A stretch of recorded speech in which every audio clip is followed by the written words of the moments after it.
భక్తులందరికీ నమస్కారం అండి. శివతాండవ ఛానల్కి స్వాగతం అండి. ఆ శివయ్య ఆశీసులు, ఆ తల్లి ఆశీసులు ప్రతి ఒక్కరిపై ఉండాలని నేను కోరుకుంటున్నాను ఫ్రెండ్స్. ఇక ఈరోజు వీడియోలో ఈ వీడియో మీరు ఫస్ట్ టైం చూస్తుంటే ప్లీజ్ లైక్ చేయండి, షేర్ చేయండి, సబ్స్క్రైబ్ చేయండి ఫ్రెండ్స్. ఈరోజు దుర్గమ్మ మన కోసం ఒక చక్కని సందేశాన్ని అయితే అందిస్తున్నారండి. దుర్గమ్మ అందించేటువంటి సందేశం ఏమిటంటే, బిడ్డా, ఈ మంగళవారం ఇక్కడ ఉన్నటువంటి పచ్చ రంగు గాజులను ఎరుపు రంగు గాజులలో ఒక రంగు గాజును అందుకో. నీకు రాబోయే శుభవార్త ఏంటి అనేది ఈరోజు నా నోటి వెంట తెలుసుకో తల్లి. నీ జీవితంలో ఉన్నటువంటి అన్ని ప్రశ్నలకు, అలాగే అన్ని సమస్యలకు, ఏదైతే నువ్వు బాధపడుతూ ఉన్నటువంటి సమస్యలన్నీ కూడా ఎన్ని అయితే ఉన్నాయో వాటన్నింటినీ కూడా ఈరోజు నేను నీ నుండి దూరం చేయబోతున్నాను తల్లి. తప్పకుండా ఈరోజు దుర్గమ్మ తన సందేశాన్ని వినిపించడానికి మన ముందుగా అయితే వచ్చేశారండి. ఇక్కడ ఉన్నటువంటి 2 రంగుల గాజులలో ఒక రంగు గాజున అయితే మీరు తాకారంటే మీ భవిష్యత్తులో మీరు ఎలాంటి శుభవార్తను వినబోతున్నారో దుర్గమ్మ అందించే ఈ సందేశం ద్వారా మీకు వినిపిస్తాయి. అప్పుడు ఎప్పుడైనా మీ మనసు ప్రశాంతంగా ఉంచుకో. ఈరోజు నా బిడ్డల కోసం నేను ఏదైతే చేయడానికి సిద్ధంగా ఉన్నాను అని చెప్పి దుర్గమ్మ ఈ రోజైతే మనకు ఈ సందేశాన్ని అందిస్తున్నారండి.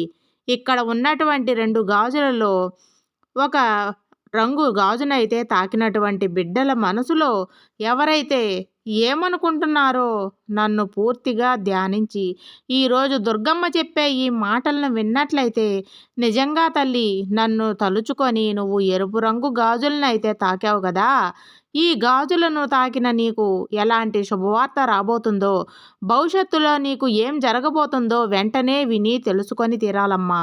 ఎరుపు రంగు గాజులను తాకిన నా బిడ్డకు ఈరోజు నీకు చాలా అంటే చాలా అందమైనటువంటి రోజు తల్లి. ముందు ముందు రోజుల్లో కూడా నీ జీవితం చాలా అందంగా ఉండబోతుంది. అలాగే నీ జీవితంలో ఉన్నటువంటి కష్టం, నష్టం అన్నీ కూడా పూర్తిగా తొలగిస్తాను. నువ్వు నీ మనసులో ఎటువంటి అపనమ్మకాన్ని అస్సలు తావు అనేదే లేకుండా నేను చెప్తున్నటువంటి మాటలను భక్తితో ఆలకించావంటే నువ్వు పడినటువంటి కష్టానికి ముగింపు అనేది కూడా వచ్చేస్తుంది. ఎరుపు రంగు గాజులను తాకినటువంటి నా బిడ్డకు నీకిక బంగారం లాంటి మంచి జీవితాన్ని ప్రసాదిస్తున్నాను. అవును తల్లి, నిన్ను ఎవరైతే అవమానించి హేళన చేసి నవ్వుతున్నారో ఇక వారు నీ మంచితనం ఏంటో తప్పకుండా తెలుసుకుంటారు. తెలుసుకోవటమే కాకుండా ఇదంతా అసలు ఎలా జరుగుతుంది తల్లి అని నువ్వు నన్ను అడుగుతుంటే కేవలం నీ మంచితనం వల్లే అని అది సాధ్యం కాబట్టి నేను నీకు చెప్తున్నాను. అలాగే ఈ దుర్గమ్మ మాటలు అస్సలు పొల్లుపోవని నువ్వు తెలుసుకోవాలమ్మా. అలాగే భక్తితో, శ్రద్ధతో ఈ రెండింటిని పోలి ఉన్నటువంటి నువ్వు మంచిగా ఈ ఎరుపు రంగు గాజులను ఏ విధంగా అయితే తాకావో నీ జీవితం కూడా అంతే సంతోషంగా ఉంటుంది. ఈ ఎరుపు రంగు గాజులు అంటే ఒక శుభానికి సంకేతం కదా. అలాగే నీ జీవితంలో కూడా శుభానికి సంకేతాలుగా శుభవార్తలు నువ్వు అందించబోతున్నాను. బిడ్డ, అస్సలు మర్చిపోవద్దు. నువ్వు భక్తితో, శ్రద్ధగా ఏ విధంగా అయితే నువ్వు ఎరుపు రంగు గాజులను తాకావో నిన్ను ఈరోజు అంతేకాకుండా ఈ జీవితంలో నువ్వు ఏదైతే ఇప్పటి వరకు విననటువంటి శుభవార్తలు ఉన్నాయో అవన్నీ కూడా వింటావు. నీ జీవితంలో ఎన్నో సాధిస్తున్నావు. మంచి భవిష్యత్తును నీకు ముందే రాసిపెట్టి ఉంచానమ్మా. ఆ ఓర్పు ఉంటేనే ఏ సమస్యలైనా నీ దరిచేరడానికి భయపడుతుంది. నువ్వు చేసే ప్రతి పనిలోనూ ధర్మం నిక్షిప్తమై ఉంటుంది అని ఒక్క క్షణం ఆగి ఈ అంతరాత్మను ప్రశ్నించుకో. అప్పుడే నువ్వు చేసే ప్రయాణం సార్థకమవుతుంది. నీకు తోడుగా ఉండి నువ్వు చేసే ప్రతి అడుగును పర్యవేక్షిస్తుంటే ఇక నీకు భయం దేనికి? నీ నిర్ణయాల్లో స్పష్టత, నీ పనుల్లో నిజాయితీ ఉంటే కాలమే నీకు బానిస అవుతుంది. అది ఆ దుర్గమ్మ ఇచ్చే భరోసా. నీ మనసులో ఎప్పుడు అలజడి, అశాంతి లేకుంటే ఆ దుర్గమ్మ ఆశీస్సులు నీకు ఎలా అందుతాయి బిడ్డ? నువ్వు కష్టపడి సంపాదించిన ధనం కేవలం నీ కోసమే కాదు, అది నీ కుటుంబానికి ఒక భద్రత.